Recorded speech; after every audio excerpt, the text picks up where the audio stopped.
ಮುಂದಿನ ದಿನದಲ್ಲಿ ಮತ್ತೆ ಈ ರಾಜ್ಯದಲ್ಲಿ ಒಂದು ಹೊಸ ರೂಪವನ್ನ, ಒಂದು ಶಕ್ತಿಯನ್ನು ತುಂಬಿಸಿ, ಒಂದು ಬದಲಾವಣೆಯನ್ನ, ಪರ್ವನ್ನ ಮಾಡಲಿಕ್ಕೆ ನಾವೆಲ್ಲ ಸಜ್ಜಾಗೋಣ. ಮನುಷ್ಯನ ಬದುಕು ಶಾಶ್ವತ ಅಲ್ಲ. ನಾವು ಬಿಟ್ಟು ಹೋಗುವ ಕೆಲಸಗಳು ಮಾತ್ರ ಶಾಶ್ವತ.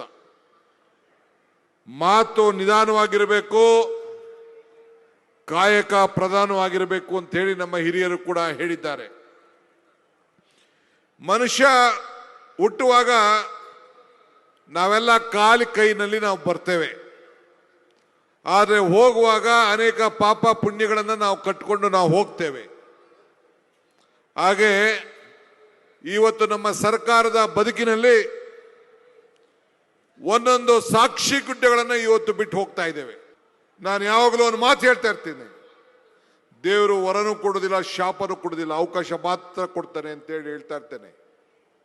ಆ ಅವಕಾಶ ಕೊಟ್ಟಂತ ಸಂದರ್ಭದಲ್ಲಿ ನಾವು ಏನು ಮಾಡ್ತೀವಿ ಅಂತ ಬಹಳ ಮುಖ್ಯ.